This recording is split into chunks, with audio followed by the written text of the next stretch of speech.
Assalamualaikum warahmatullahi wabarakatuh. Perkenalkan, nama saya Asda Matasari. Di sini saya akan menjelaskan mengenai bab perkembangan iptek dan globalisasi. Terlebih dahulu saya akan menjelaskan mengenai pengertiannya. Globalisasi adalah suatu proses yang membuat manusia menjadi saling terbuka dan bergantung satu sama lainnya tanpa batas waktu dan jarak yang ada. Iptek adalah singkatan dari ilmu pengetahuan dan teknologi, yaitu sumber informasi yang dapat meningkatkan pengetahuan ataupun wawasan seseorang di bidang teknologi. Sejarah perkembangan iptek dilansir dari buku Networking with Microsoft TCP atau IP 1996 karya Drew Haywood. Perkembangan teknologi internet bermula dari proyek komunikasi militer Amerika Serikat bernama Advanced Research Project Agency Network atau disingkat dengan ARPANET. J.C.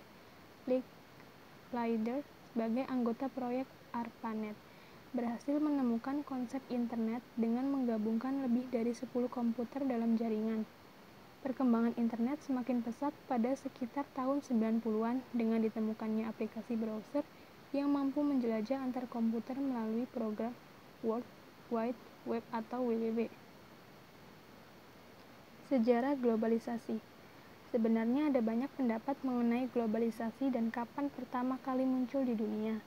Sebagian teori menyebut globalisasi sudah terjadi tahun 1500-an di beberapa negara. Tanda dari perdagangan globalisasi ini adalah adanya perdagangan kaum muslim di Asia dan Afrika. Kaum muslim ini membentuk jaringan perdagangan ke wilayah Jepang, Vietnam, Cina, Malaka, Indonesia, India, Persia, Venesia, Laut Tengah, dan Genoa. Fase ini selanjutnya adalah eksplorasi besar-besaran oleh bangsa Eropa seperti Spanyol, Portugis, Belanda, dan Inggris. Sejarah globalisasi. Namun, para ahli sejarah memiliki pendapat jika globalisasi mulai berkembang pada sekitar abad 20-an, di mana negara, termasuk Indonesia, mulai membuka lebar jalur perdagangan internasional. Penyebab globalisasi. Yang pertama, berkembangnya teknologi dan informasi. Yang kedua, kerjasama antar negara semakin mudah. Yang ketiga, adanya kemudahan transportasi. Yang keempat, ekonomi terbuka. Dan yang terakhir, kelima, yaitu unsur budaya. Faktor dalam eksternal, yaitu terdapat kemajuan dalam bidang pengetahuan dan teknologi.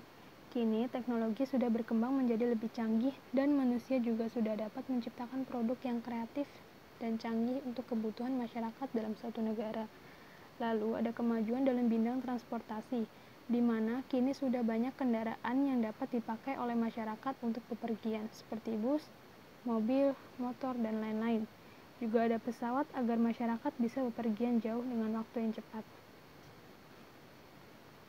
Lalu ada faktor internal, adanya ketergantungan sebuah negara terhadap negara lain. Dalam suatu negara pasti membutuhkan barang dan jasa untuk kebutuhan negara. Sama seperti negara-negara maju lainnya yang perlu menjalin hubungan komunikasi dengan negara lain seperti ekspor dan impor produk barang dan jasa negara tersebut. Pengaruh. Lalu ada pengaruh negatif yang diberikan globalisasi dalam suatu negara.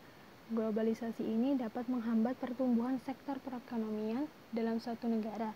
Lalu negara tidak dapat bersaing dan harga suatu produk meningkat dan lebih mahal. Perekonomian ini suatu negara juga semakin tidak stabil dan menurun dengan sangat drastis. Dampak positif dari iptek dilihat dari aspek ekonomi, yaitu kemajuan iptek berpotensi mendorong penanaman modal asing, meningkatkan kemakmuran rakyat, meningkatkan kesempatan dan devisa kerja, serta dan makin terbukanya pasar internasional untuk produksi di dalam negeri.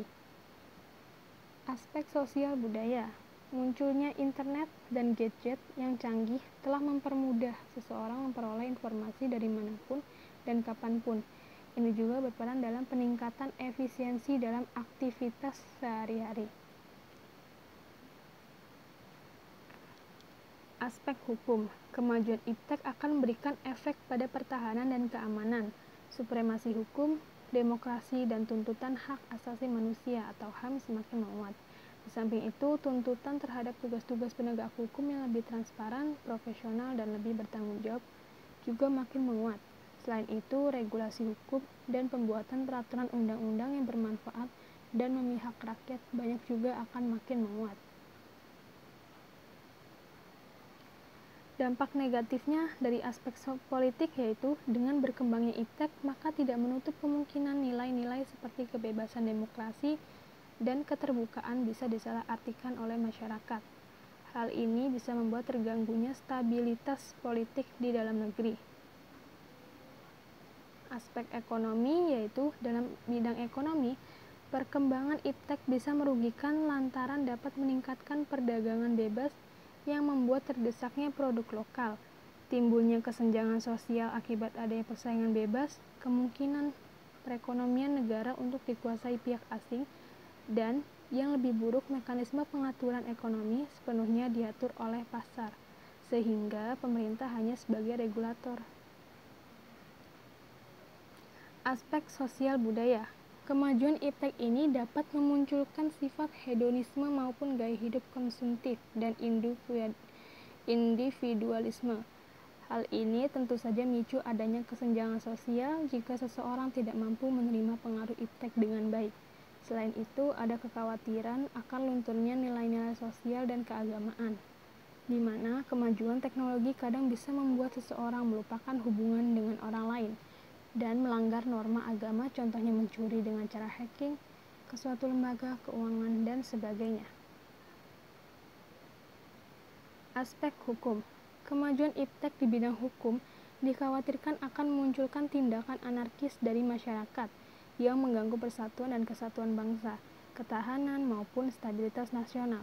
Oleh karena itu, perlu adanya solusi dalam menghadapi pengaruh iptek terhadap sebuah negara sehingga kemajuan teknologi ini bisa dimanfaatkan untuk kepentingan orang banyak. Salah satunya yaitu perkembangan iptek harus sesuai dengan sila Pancasila yang berbunyi ketuhanan yang Maha Esa dan didukung dengan Undang-Undang Dasar 1945 untuk memajukan kesejahteraan umum dan mencerdaskan kehidupan bangsa. Ciri-ciri dari globalisasi. Yang pertama, ada perubahan konsep. Era globalisasi membuat perubahan konsep antara ruang dan waktu. Tidak ada batasan-batasan ketika globalisasi muncul. Setiap orang akan mudah mengakses apapun yang mereka inginkan hanya menggunakan teknologi.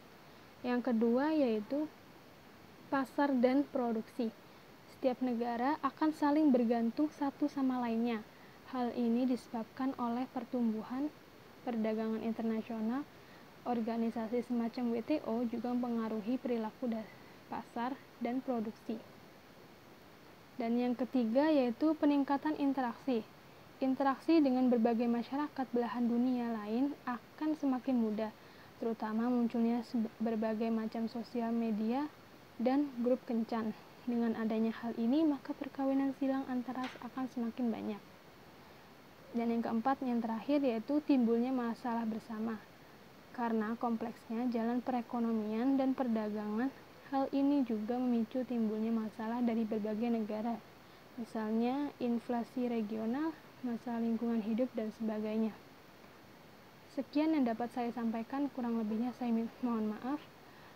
Sekian, wassalamualaikum warahmatullahi wabarakatuh.